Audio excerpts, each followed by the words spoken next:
Le brouillard matinal enveloppait la bibliothèque municipale de Rouen d'un voile mystérieux qui semblait annoncer les découvertes troublantes à venir. Marie Leclerc, généalogiste passionnée de 34 ans, manipulait avec précaution les manuscrits médiévaux qu'elle étudiait depuis des mois. Ses cheveux châtains étaient rassemblés en un chignon négligé et ses lunettes de lecture glissaient régulièrement sur son nez, tant elle était absorbée par son travail. « Encore cette famille », murmura-t-elle en découvrant pour la 10e fois le nom Montreval dans un registre paroissial du XIIIe siècle.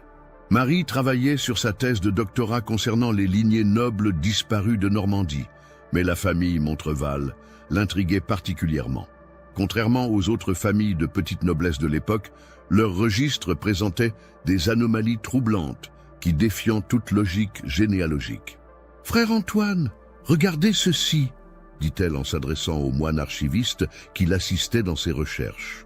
Antoine Dubois, un homme de 60 ans aux cheveux blancs et au regard perçant, s'approcha de la table où Marie avait étalé plusieurs parchemins. « Qu'avez-vous découvert cette fois, ma chère ?» demanda-t-il avec curiosité, ajustant ses petites lunettes rondes. Marie pointa du doigt une série d'entrées dans le registre. « Voyez ici, Guillaume de Montreval et son épouse Isabelle ont eu 6 enfants entre 1234 et 1245. 4 sont clairement référencés avec leur date de naissance, baptême et pour certains, mariage ou décès. Mais regardez. » Elle tourna la page délicatement. Le 5e enfant, prénommé Édouard, apparaît dans les registres de baptême en 1241, mais ensuite, plus rien. Aucune trace de sa mort, aucun mariage, aucune mention dans les testaments familiaux. Comme s'il s'était volatilisé. Frère Antoine fronça les sourcils, intrigué. Les archives de cette époque sont souvent incomplètes. C'est ce que je pensais aussi, l'interrompit Marie. Mais regardez les autres générations. Elle étala 4 autres registres sur la table, révélant un motif inquiétant. Génération après génération, la même anomalie se répète. À chaque fois qu'un couple Montreval avait 5 enfants ou plus, le 5e disparaissait des registres après le baptême.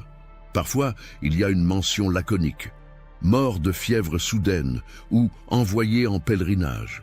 Mais jamais de détails, jamais de sépultures référencées dans les cimetières paroissiaux. L'atmosphère de la bibliothèque semblait soudainement plus lourde. Les rayons de soleil automnal qui filtraient à travers les hautes fenêtres gothiques créaient des jeux d'ombre dansantes sur les manuscrits anciens. « Et ce n'est pas tout », continua Marie, sa voix prenant un ton plus grave. J'ai consulté les archives de 3 abbayes différentes de la région où ces enfants étaient supposément envoyés. Aucune trace de leur arrivée, aucun registre d'entrée en religion. Ces enfants, ils ont simplement cessé d'exister. Frère Antoine se signa discrètement. Homme de foi mais aussi d'érudition, il avait passé sa vie dans les archives et savait reconnaître les mystères authentiques des simples lacunes documentaires. « Combien de générations avez-vous étudié ?» demanda-t-il. « 7 générations complètes, de 1220 à 1430 environ, répondit Marie en consultant ses notes. Et dans chacune d'elles, le même schéma se répète. Les Montreval étaient une famille prolifique. Ils avaient souvent 6, 7, parfois 8 enfants. Mais curieusement, seulement 4 survivaient systématiquement à l'âge adulte. Elle ouvrit un carnet où elle avait méticuleusement reconstitué l'arbre généalogique de la famille. Tenez, regardez, Guillaume Ier de Montreval, 4 enfants survivants. Son fils Raoul, 4 enfants survivants. Le fils de Raoul, Henri, encore 4 enfants survivants, et ainsi de suite. Une coïncidence statistique troublante, murmura le moine. Ou quelque chose de plus sinistre, répliqua Marie, sa voix trahissant un mélange de fascination académique et d'inquiétude croissante. L'après-midi s'écoulait doucement dans la bibliothèque silencieuse. Marie continuait ses recherches avec une détermination renouvelée, consciente qu'elle touchait peut-être à l'un des mystères les plus sombres de l'histoire normande. Elle consulta les registres fiscaux, les actes de donation, les testaments, tout document qui pourrait révéler la vérité sur le sort des 5e enfants Montreval. Vers 16 heures, Alors que la lumière déclinante rendait la lecture plus difficile, Marie fit une découverte qui la glaça jusqu'aux os. Dans un registre de 1387, elle trouva une note marginale griffonnée par un clerc anonyme. « Le seigneur de Montreval a fait venir le père Augustin pour bénir les fondations du château. Le père a refusé de descendre dans les cryptes, disant qu'elle portait la marque d'une abomination. Il a quitté les lieux sans accomplir la bénédiction. Que Dieu nous protège de ceux qui sommeillent sous les pierres de Montreval. Frère Antoine, appela-t-elle le cœur battant, il faut que vous voyiez ceci. » Le moine s'approcha et lut la note, son visage se décomposant progressivement. « Mon Dieu, murmura-t-il, cette écriture, je la reconnais. C'est celle du père Mathieu de Beaulieu, l'un des chroniqueurs les plus respectés de son époque. Il n'était pas homme à rapporter des rumeurs sans fondement. » Marie sentait l'excitation de la découverte mêlée à une appréhension grandissante. « Frère Antoine, connaissez-vous l'emplacement exact du château des Montreval ? Il se dressait dans la forêt de Bretonne, à environ 50 km d'ici, » répondit le moine après un moment de réflexion. « Les ruines existent toujours, mais le site est privé et rarement visité. Pourquoi cette question ?» Marie ferma délicatement les registres et rassembla ses notes. « Parce que je pense que les réponses à ce mystère ne se trouvent pas dans ces livres, mais là-bas, dans les pierres de Montreval. » En quittant la bibliothèque ce soir-là, Marie ne pouvait s'empêcher de repenser aux mots du chroniqueur médiéval. Ceux qui sommeillent sous les pierres de Montreval. Que cachaient donc ces cryptes que même un homme de foi refusait de bénir? Le vent automnal soufflait dans les rues de Rouen, faisant tourbillonner les feuilles mortes comme autant de secrets perdus dans la nuit naissante. Marie Leclerc rentrait chez elle avec la certitude troublante qu'elle venait de mettre le pied dans une histoire bien plus sombre que tout ce qu'elle avait imaginé. Forêt de Bretonne, Normandie, novembre 2024. Le château de Montreval se dressait comme une plaie béante dans le paysage automnal normand. 3 semaines après sa découverte troublante à la bibliothèque, Marie Leclerc se tenait devant les ruines imposantes, accompagnée de 2 personnes qui allaient changer le cours de son enquête. Le premier était Jean-Baptiste Mercier, un historien local de 45 ans, barbu et portant un épais manteau de laine. Passionné d'architecture médiévale, il connaissait chaque pierre de la région et avait accepté de guider Marie jusqu'au château. Le second, plus inattendu, était Pauline Roussel, une femme de 70 ans aux cheveux argentés, habitante du village voisin de Saint-Martin de Bocherousse, qui prétendait détenir des histoires familiales transmises oralement depuis des générations. Les arrière-grands-parents ont travaillé comme domestiques au château jusqu'en 1920, expliquait Pauline d'une voix tremblante, tandis qu'ils remontèrent le sentier envahi par la végétation. Ma grand-mère, Marguerite Roussel, m'a raconté des choses que je n'ai jamais osé répéter à personne. Marie enregistrait la conversation sur son téléphone, consciente qu'elle tenait peut-être là les premiers témoignages directs sur les mystères des Montreval. L'air était froid et humide, chargé de l'odeur de la terre mouillée et des feuilles en décomposition. « Racontez-nous, Madame Roussel », encouragea Jean-Baptiste. « Nous ne sommes pas là pour juger, mais pour comprendre. » Et Pauline s'arrêta devant ce qui avait été jadis la porte d'entrée principale du château. Les tours s'élevaient encore sur 15 mètres de hauteur, mais les toits s'étaient effondrés depuis longtemps, laissant les murs de pierre calcaire à la merci des intempéries. Ma grand-mère disait qu'il ne fallait jamais descendre aux cryptes la nuit, commença Pauline, sa voix à peine audible. Elle travaillait aux cuisines, mais parfois elle devait apporter des plateaux au maître de maison. Elle m'a raconté qu'il y avait une règle dans le château. Quand naissait un 5e enfant, toute la domesticité devait quitter les lieux pendant 3 jours. Marie sentit un frisson lui parcourir l'échine. 3 jours? Pourquoi 3 jours précisément? Eudaie pour la purification, répondit Pauline en se signant. C'est le mot qu'utilisait ma grand-mère. Elle disait que quand les domestiques revenaient, l'enfant avait disparu. Et il régnait dans le château une atmosphère terrible, comme si quelque chose d'affreux s'était produit. Jean-Baptiste prenait des photos des ruines, tout en écoutant attentivement. « Madame Roussel, Votre grand-mère a-t-elle mentionné des détails sur ces rituels, des objets, des personnes particulières? Pauline hésita longuement avant de répondre. Elle parlait d'un prêtre, pas le curé du village, mais un homme vêtu de noir qui venait de loin. Il arrivait toujours le 2e jour et repartait à l'aube du 4e. Ma grand-mère l'avait aperçu une fois et elle disait qu'il portait une croix, mais une croix à l'envers. Les 3 enquêteurs échangèrent des regards inquiets. Marie sentait que chaque révélation de Pauline apportait plus de questions que de réponses, mais aussi qu'elle se rapprochait dangereusement de la vérité. Ils pénétrèrent dans les ruines par une brèche dans le mur d'enceinte. La cour d'honneur était maintenant envahie par les ronces et les arbustes sauvages, mais on distinguait encore les pavés d'origine sous la mousse. Jean-Baptiste consulta un plan qu'il avait apporté. Selon les archives cadastrales, les cryptes familiales se trouvaient sous la chapelle, dit-il en pointant vers les vestiges d'un petit édifice religieux accolé au donjon principal. Si nous voulons des preuves tangibles, c'est là qu'il faut chercher. Ils se dirigèrent vers la chapelle en ruine.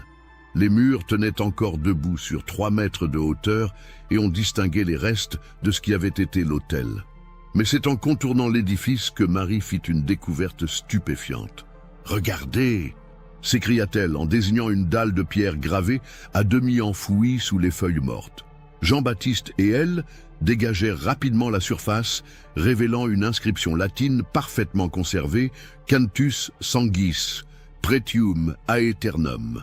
Le 5e sang est le prix éternel, traduisit Marie, sa voix tremblante. Ah, c'est exactement ce qui était mentionné dans les manuscrits de Rouen. Pauline recula de plusieurs pas, visiblement terrifiée. Ma grand-mère connaissait cette phrase. Elle disait qu'on l'entendait parfois, murmurer dans les couloirs du château pendant les nuits de purification. Jean-Baptiste examinait la dalle de plus près. Cette gravure est profonde et parfaitement exécutée. Ce n'est pas l'œuvre d'un amateur, mais d'un artisan confirmé. Et regardez ici, il désignait des symboles plus petits, gravés autour de l'inscription principale.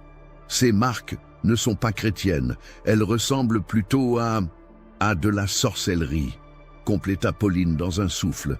Soudain, en explorant les alentours de la dalle, Marie découvrit une ouverture partiellement obstruée par des pierres éboulées. « Jean-Baptiste, il y a un passage ici. » L'historien s'approcha avec sa lampe torche et éclaira l'ouverture. « C'est l'entrée des cryptes. Elle a été murée, mais le temps et les intempéries ont fait leur œuvre. Ils dégagèrent suffisamment de pierres pour permettre le passage d'une personne. L'ouverture révélait un escalier de pierre qui s'enfonçait dans les ténèbres.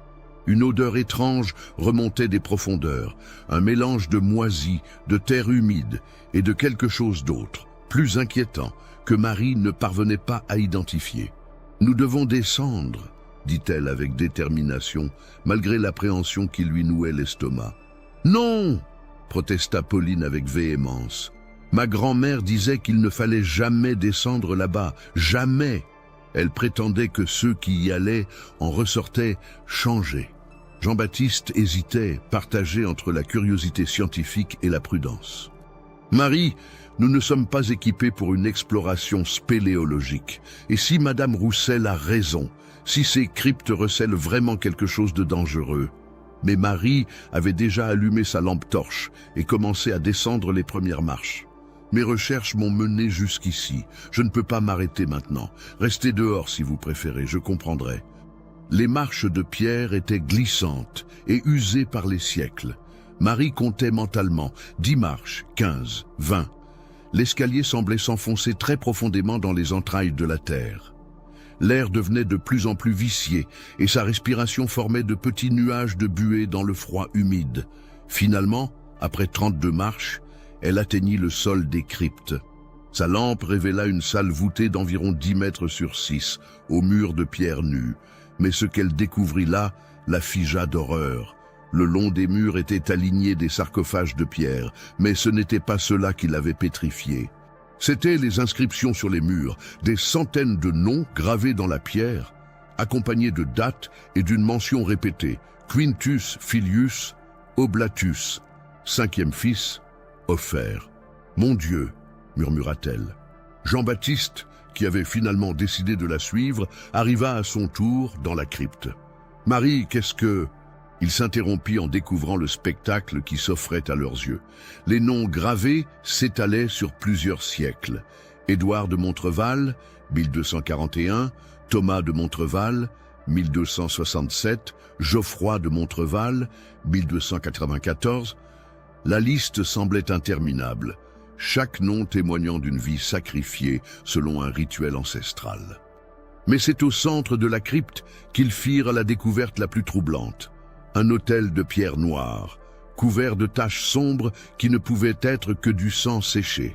Autour de l'autel, des chandelles noires étaient encore disposées dans des supports de fer forgé, comme si quelqu'un était venu récemment. « Jean-Baptiste », chuchota Marie. « Regardez la date la plus récente sur le mur. » L'historien braqua sa lampe sur la section la plus proche de l'autel. Son visage se décomposa en lisant l'inscription. Henri de Montreval, Cantus Filius, Oblatus, 1943.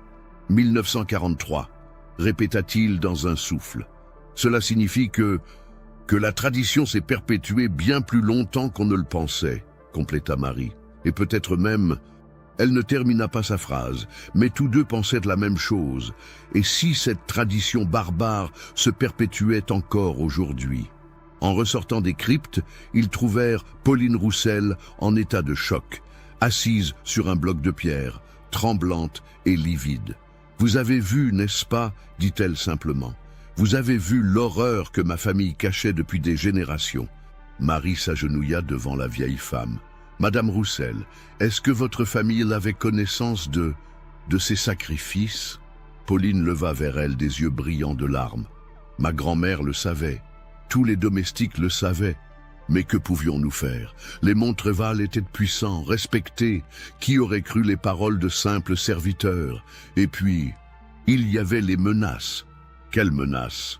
Ma grand-mère disait que ceux qui parlaient disparaissaient, comme les enfants, comme s'ils n'avaient jamais existé. Un silence pesant s'abattit sur le petit groupe.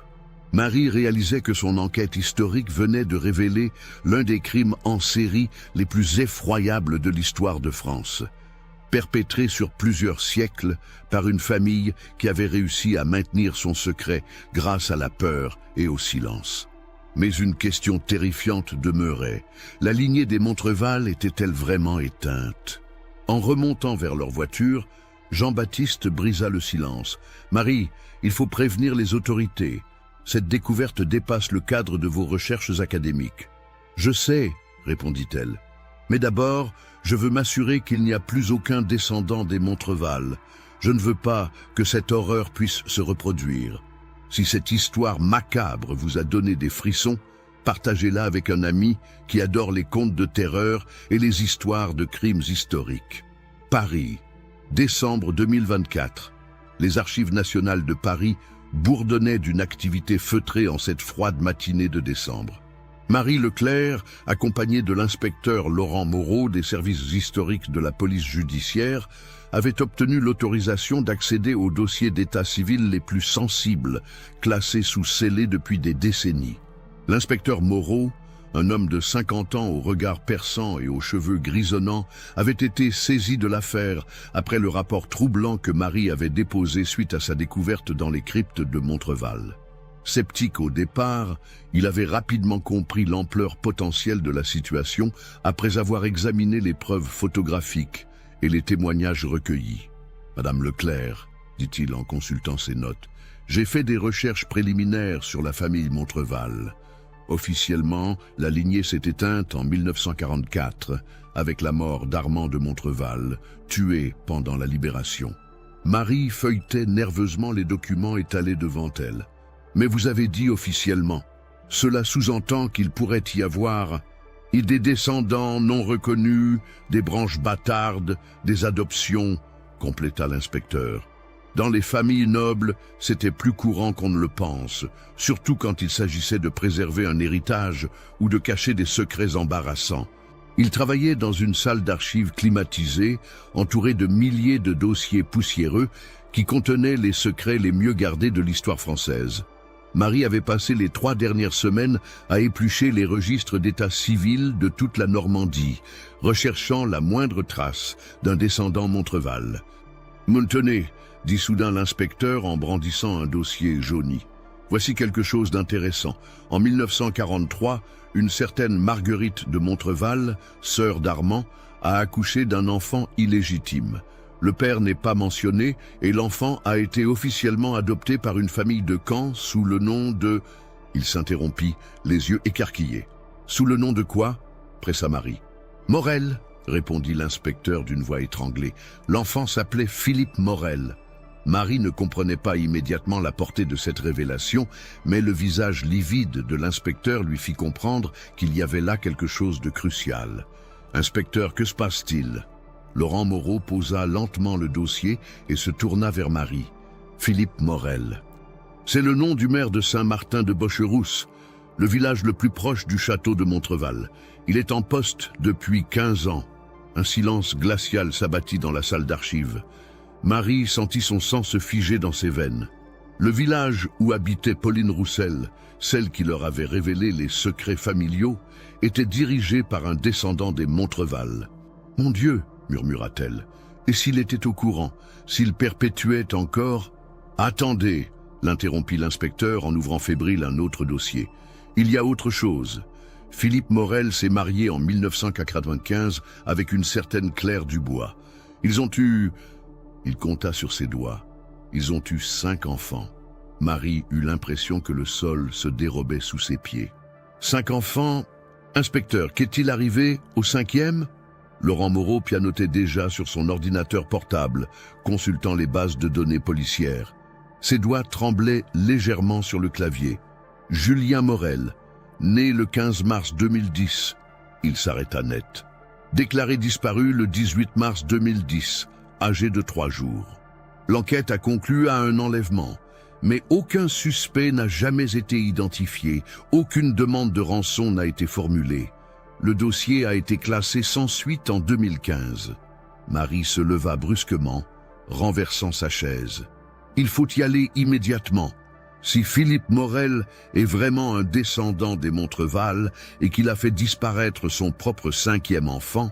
Oh, calmez-vous, dit l'inspecteur, mais son ton trahissait sa propre inquiétude. Nous avons besoin de preuves plus solides avant d'agir. Nous ne pouvons pas accuser un maire d'infanticide rituel sur la base de coïncidences historiques.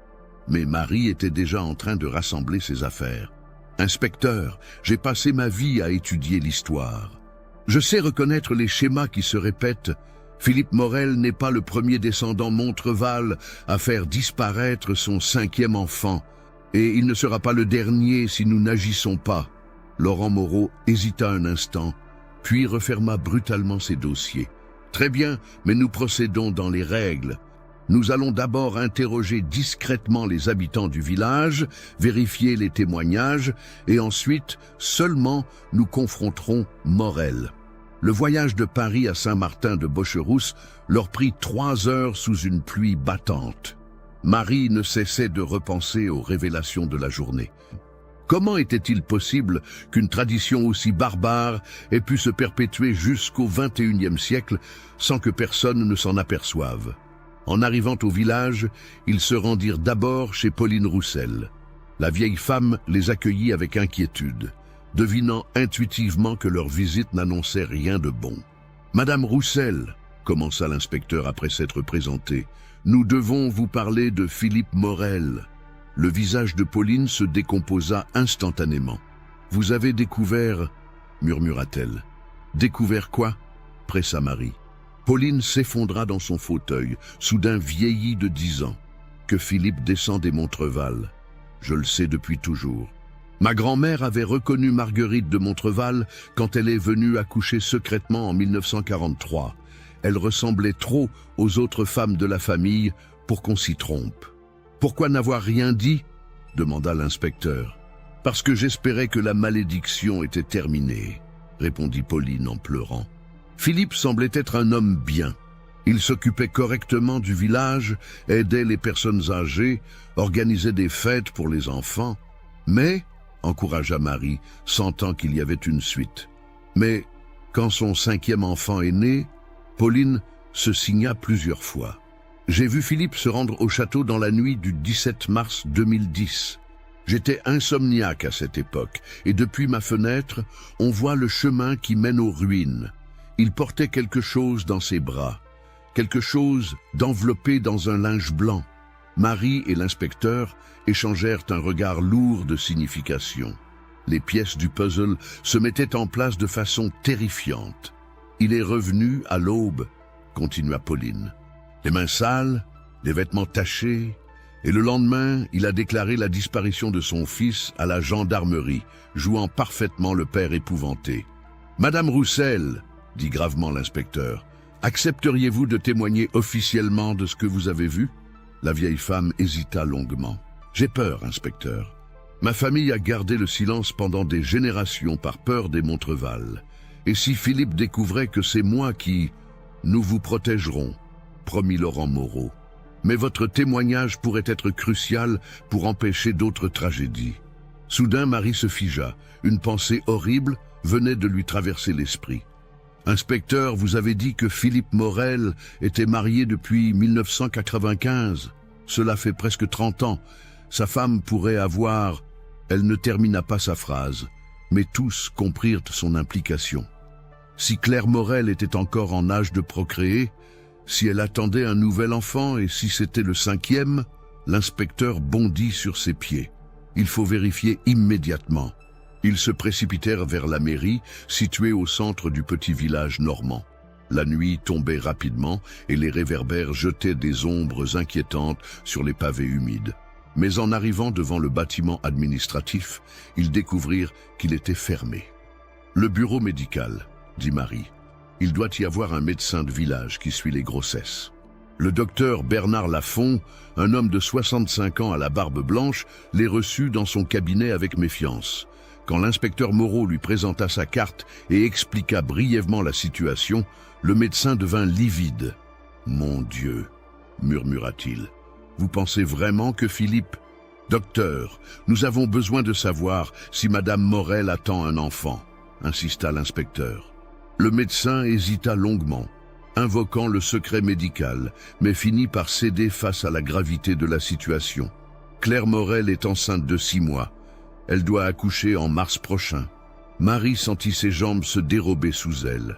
Mars, exactement comme pour le petit Julien en 2010. « Docteur, » dit-elle d'une voix tremblante, « savez-vous si c'est leur 5e enfant ?»« Non, » répondit le médecin. « Ils en ont eu 5, mais après la disparition de Julien, ils ont eu une fille en 2012, puis un garçon en 2014. Cet enfant à naître serait... » Il compta mentalement. « Ce serait leur 7e enfant. Donc techniquement, leur 5e enfant survivant, » compléta l'inspecteur, comprenant l'horrible logique. Le retour chez Pauline Roussel se fit dans un silence pesant. La vieille femme les attendait comme si elle avait deviné leur découverte. « C'est bien ce que je craignais, » dit-elle simplement. « Claire Morel ne sait rien de l'histoire de sa belle famille. Philippe a réussi à lui cacher la vérité pendant toutes ces années. Mais maintenant... Maintenant, nous devons agir, » déclara fermement l'inspecteur Moreau. « Nous ne pouvons pas attendre mars pour voir si nos soupçons se confirment. Il faut confronter Philippe Morel immédiatement. » Mais Marie avait une préoccupation différente. Et s'il y avait d'autres descendants, d'autres branches de la famille que nous n'avons pas découvertes? Cette tradition pourrait se perpétuer ailleurs, avec d'autres familles. Cette pensée glaciale plane au-dessus d'eux comme une menace invisible. Combien d'enfants avaient-ils pu mourir au nom de cette superstition barbare? Et combien d'autres risquaient encore de périr si la vérité n'éclatait pas au grand jour? Maintenant, vous pouvez soutenir notre chaîne avec un super merci. Ainsi, nous pouvons continuer à apporter des histoires aussi sombres et captivantes que celle-ci. Saint-Martin de Bocherousse, décembre 2024. L'aube se levait à peine sur le petit village normand quand l'inspecteur Moreau, accompagné de 2 gendarmes et de Marie Leclerc, se dirigea vers la demeure de Philippe Morel. La maison du maire se dressait à l'entrée du village, une imposante bâtisse en pierre de Caen, typique de l'architecture bourgeoise du 19e siècle. entouré d'un jardin parfaitement entretenu, malgré la saison hivernale. Marie serrait nerveusement dans sa main le dossier contenant toutes les preuves qu'elle avait rassemblées. Les registres paroissiens, les photos des cryptes, les témoignages de Pauline Roussel et surtout l'acte d'adoption de 1943 qui établissait formellement la filiation entre Philippe Morel et les Montreval. L'inspecteur Moreau sonna à la porte. Quelques instants plus tard, un homme d'une cinquantaine d'années leur ouvrit. Philippe Morel était de taille moyenne, aux cheveux châtains grisonnants et au regard bleu perçant. Il portait un pull en laine et un pantalon de velours côtelé, l'image parfaite du notable provincial respectable. « Messieurs, madame, dit-il avec un sourire courtois mais légèrement inquiet. Que puis-je faire pour vous ? Monsieur Morel, inspecteur Laurent Moreau de la police judiciaire, nous souhaiterions vous poser quelques questions. Pouvons-nous entrer ?» Le sourire de Philippe Morel se figea imperceptiblement, mais il s'écarta pour les laisser passer. « Bien sûr, bien sûr. Entrez donc, ma femme prépare le petit déjeuner. Vous prendrez bien un café. » Ils furent conduits dans un salon bourgeois, décoré avec goût dans des tons de beige et de marron. Des photos de famille ornaient la cheminée et les étagères. Philippe et Claire lors de leur mariage, leurs enfants à différents âges, des scènes de vacances familiales, une famille apparemment normale et heureuse. « Claire !» appela Philippe vers la cuisine. « Nous avons de la visite. » Une femme enceinte d'environ 40 ans apparut dans l'embrasure de la porte. Claire Morel avait les cheveux blonds tirés en queue de cheval et un visage fatigué mais souriant. Son ventre arrondi témoignait de sa grossesse avancée. « Bonjour », dit-elle timidement. « Vous êtes de la police ? Il y a eu un problème dans le village ? » « Rien de grave, ma chérie, » s'empressa de répondre Philippe. « Ces personnes font une enquête sur... Sur quoi exactement ?» Il se tourna vers l'inspecteur avec un regard qui se durcissait progressivement. L'inspecteur Moreau prit place dans un fauteuil et ouvrit son carnet. « Nous enquêtons sur la famille Montreval et leurs descendants. » Le changement chez Philippe Morel fut instantané et dramatique. Toute couleur disparut de son visage et ses mains se mirent à trembler légèrement. Claire, elle, sembla ne pas comprendre et regarda son mari avec inquiétude. « Philippe, tu ne te sens pas bien ?»« Monsieur Morel, » continua l'inspecteur, « nous savons que vous êtes le petit-fils de Marguerite de Montreval, née en 1920, sœur d'Armand de Montreval.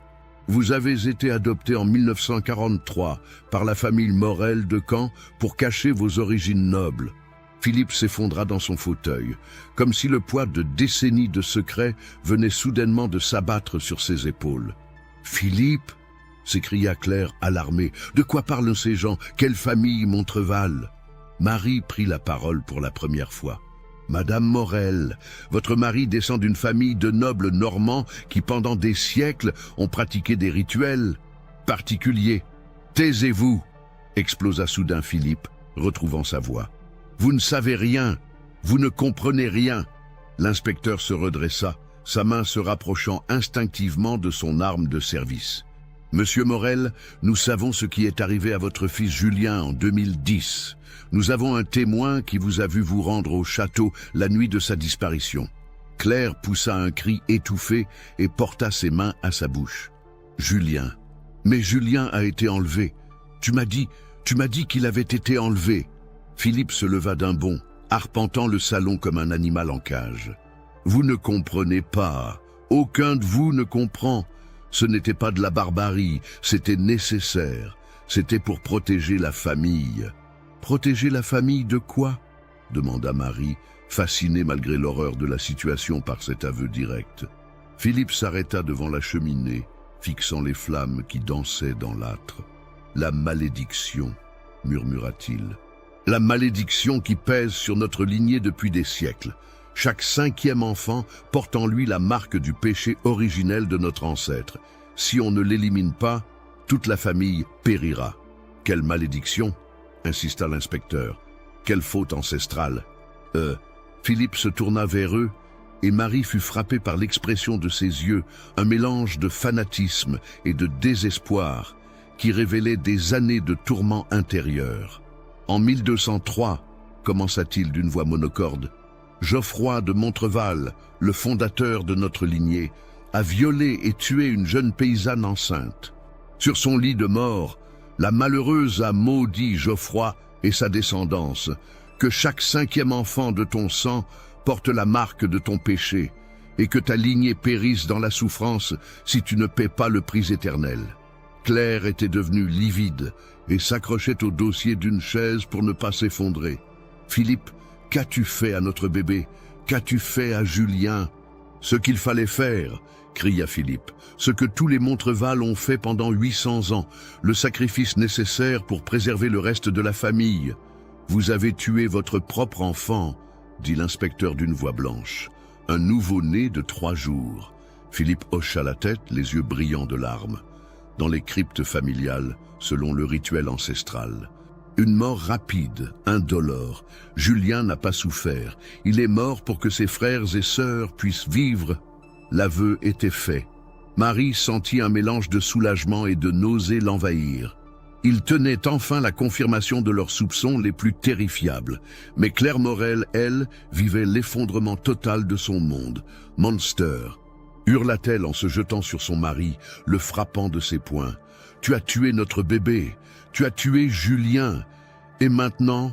Elle porta instinctivement ses mains à son ventre. « Mon Dieu, et maintenant tu vas tuer celui-ci aussi ?» Philippe attrapa les poignets de sa femme, ses yeux fous fixés sur son ventre arrondi. « C'est le 5e, Claire.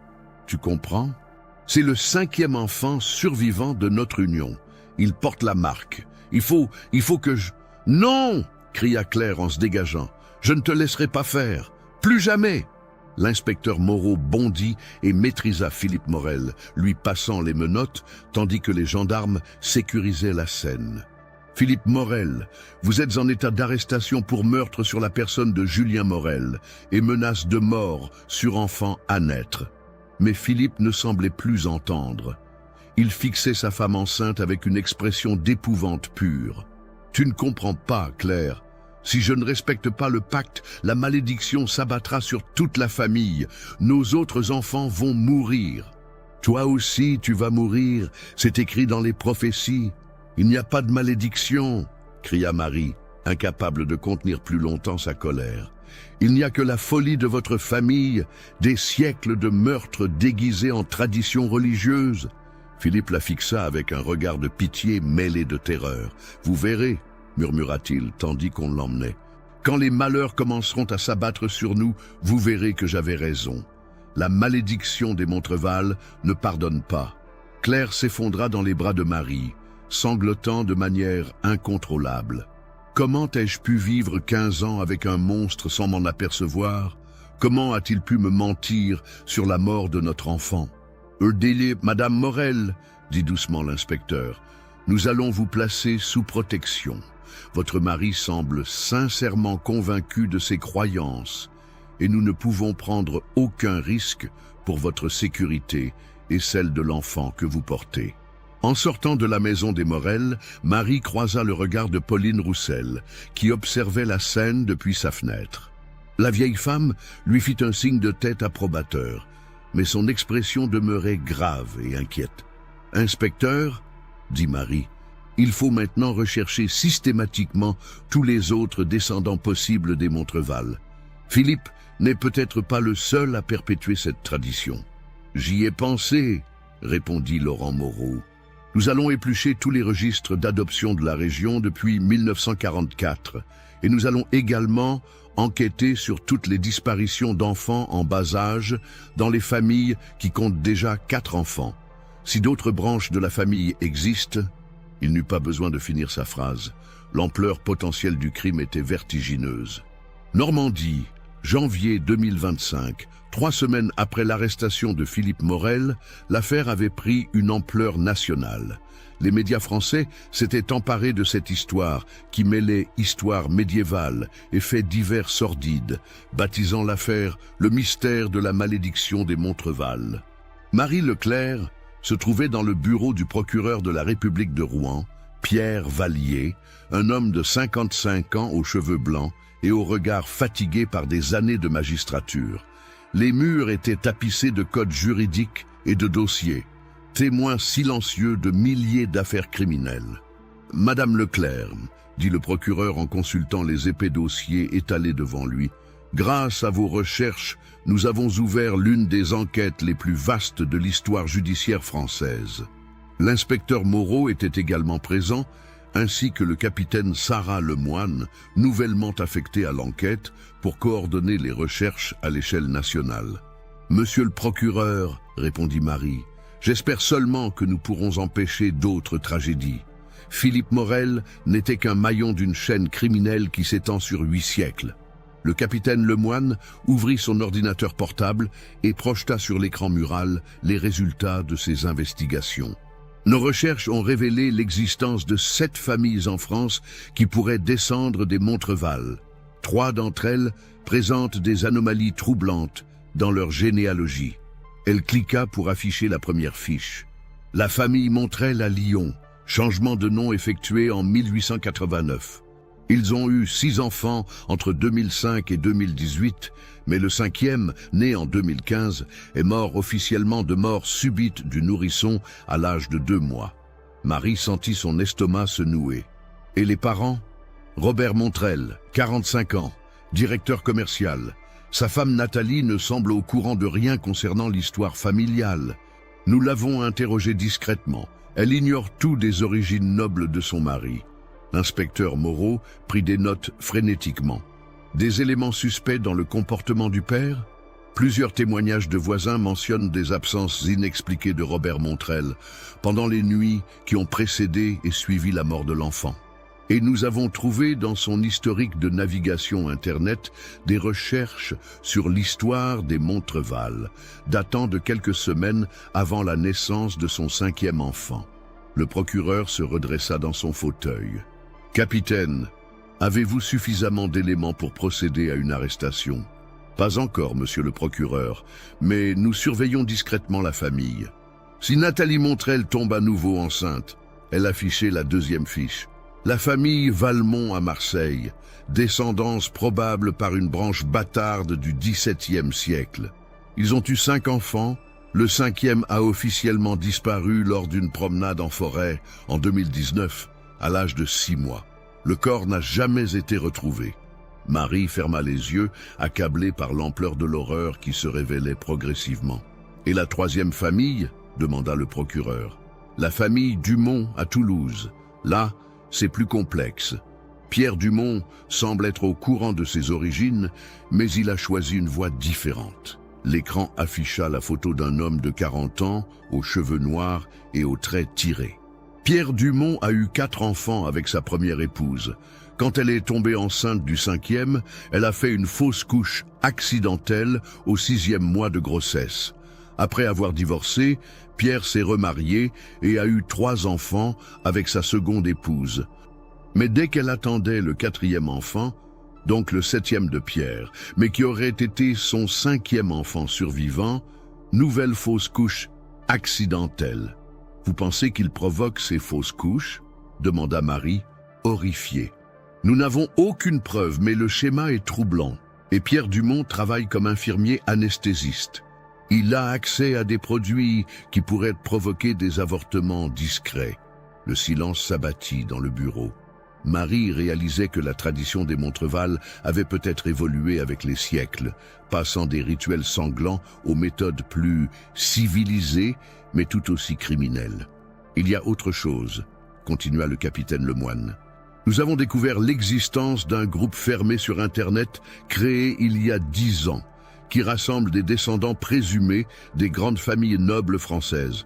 Parmi les membres actifs, nous avons identifié Philippe Morel, Robert Montrel et Pierre Dumont. » Elle cliqua pour afficher des captures d'écran de messages échangés sur le forum privé. Les textes étaient codés, mais leur signification était claire pour qui connaissait l'histoire des Montreval. Regardez ces échanges datés de mars 2010, juste après la naissance de Julien Morel. Philippe écrit « Le sacrifice a été accompli selon la tradition. La lignée est préservée pour une génération de plus. » Et Robert Montrel répond « Félicitations frère, l'honneur de nos ancêtres perdure. » Marie eut un haut le cœur. Ils étaient donc plusieurs à perpétuer consciemment ces crimes. Et ce n'est pas tout, dit le capitaine en affichant un nouveau message daté de quelques mois seulement. Philippe Morel a écrit en septembre dernier « Ma femme attend à nouveau, le moment du 5e sacrifice approche. Qui parmi nos frères acceptera de célébrer le rituel avec moi ?» Le procureur se leva et arpenta son bureau, visiblement bouleversé. Cela signifie qu'ils avaient prévu de recommencer, qu'ils allaient tuer l'enfant que porte Claire Morel. Heureusement, notre intervention a empêché cette tragédie, dit l'inspecteur Moreau. Mais combien d'enfants sont morts au cours des siècles à cause de cette folie collective? Marie avait sorti son carnet et calculé rapidement. Si on estime une moyenne de 5 générations par siècle depuis 1203, avec une moyenne d'un 5e enfant sacrifié par génération dans chaque branche de la famille, nous parlons potentiellement de plusieurs centaines de victimes. Un silence pesant s'abattit dans la pièce. L'ampleur du crime historique dépassait tout ce qu'ils avaient imaginé. « Madame Leclerc, dit finalement le procureur, votre travail de recherche a permis de mettre au jour l'un des crimes les plus anciens et les plus systématiques de l'histoire française. Grâce à vous, nous allons peut-être pouvoir sauver des vies. Mais il reste tant à faire, répondit Marie. Il faut identifier tous les descendants, surveiller toutes les familles suspectes et surtout empêcher que cette tradition ne se transmette aux nouvelles générations. Le capitaine Lemoine reprit la parole. Nous avons mis en place une veille nationale. Tous les cas de disparition ou de décès suspects d'enfants en bas âge, dans des familles de 4 enfants ou plus, feront l'objet d'une enquête approfondie. Et nous surveillons les forums Internet où ces individus pourraient échanger. Qu'est-il arrivé à Claire Morel ? Demanda Marie. Elle a été placée sous protection dans un foyer spécialisé, répondit l'inspecteur Moreau. Mon bébé naîtra dans un environnement sécurisé et des psychologues l'aident à surmonter le traumatisme. Ses autres enfants ont été temporairement confiés à ses parents, le temps que la situation se stabilise. Le procureur retourna s'asseoir à son bureau et ouvrit le dossier de Philippe Morel. Quant au principal accusé, son procès aura lieu en juin prochain. Il persiste dans ses aveux, mais plaide la conviction religieuse et l'irresponsabilité. Ses avocats tentent de faire passer sa croyance en la malédiction comme une pathologie mentale héréditaire. « Et les autres suspects ?» demanda Marie. Robert Montrel a été arrêté hier à Lyon. Confronté aux preuves, il a avoué avoir étouffé son 5e enfant. Pierre Dumont, lui, est plus malin. Il nie tout et prétend que les fausses couches de ses épouses sont naturelles. Mais nous continuons à enquêter. Marie quitta le bureau du procureur avec un sentiment mitigé. D'un côté, elle était fière d'avoir contribué à mettre fin à des siècles de crimes impunis. De l'autre, elle réalisait que le mal était probablement plus profond et plus étendu qu'elle ne l'avait imaginé. En traversant les rues de Rouen sous le crachin normand, elle repensa à toute cette histoire, une malédiction imaginaire née d'un crime authentique au XIIIe siècle avait justifié des centaines de meurtres d'enfants innocents. Comment des familles entières avaient-elles pu transmettre de génération en génération une tradition aussi barbare? Son téléphone sonna. C'était Pauline Roussel. « Marie, ma chère, dit la vieille femme d'une voix tremblante, j'ai appris les arrestations aux informations. Je voulais vous remercier. Grâce à vous, le cauchemar est enfin terminé. Madame Roussel, comment vous sentez-vous? Soulagée, mais aussi triste. Triste pour tous ces pauvres enfants morts à cause du silence de ma famille et de tant d'autres. Nous aurions dû parler depuis longtemps. Vous n'êtes pas responsable, assura Marie. Vous viviez dans la terreur, comme tous les témoins de ces crimes. L'important, c'est que la vérité éclate enfin. Quelques semaines plus tard, l'affaire Montreval fit la une de tous les journaux français et internationaux. Des historiens du monde entier se penchèrent sur les archives pour comprendre comment une tradition aussi barbare avait pu perdurer si longtemps dans le secret.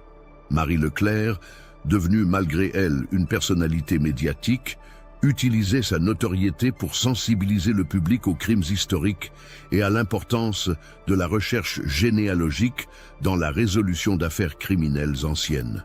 Le château de Montreval fut classé site historique et transformé en mémorial dédié aux victimes de la malédiction. Les cryptes furent scellées après avoir révélé les restes de 43 enfants, enterrés là au fil des siècles selon un rituel macabre. Philippe Morel fut condamné à la réclusion criminelle à perpétuité. Robert Montrel écopa de 30 ans de prison. Pierre Dumont, faute de preuves suffisantes concernant les fausses couches, fut acquitté, mais sa carrière médicale fut ruinée par le scandale. Quant à Claire Morel, elle donna naissance en mars 2025 à une petite fille en parfaite santé qu'elle prénomma Espérance, un prénom qui symbolisait sa foi retrouvée en l'avenir et sa volonté de tourner définitivement la page de l'horreur. L'enquête se poursuivit pendant des mois pour identifier d'autres descendants possibles des Montreval. Au total, 12 familles furent placées sous surveillance et 3 autres cas de meurtre d'enfants furent élucidés. Marie Leclerc continua ses recherches, mais elle changea d'orientation. Elle se spécialisa désormais dans l'identification des crimes historiques non résolus, aidant la police à faire le lien entre des traditions familiales suspectes et des disparitions d'enfants inexpliquées.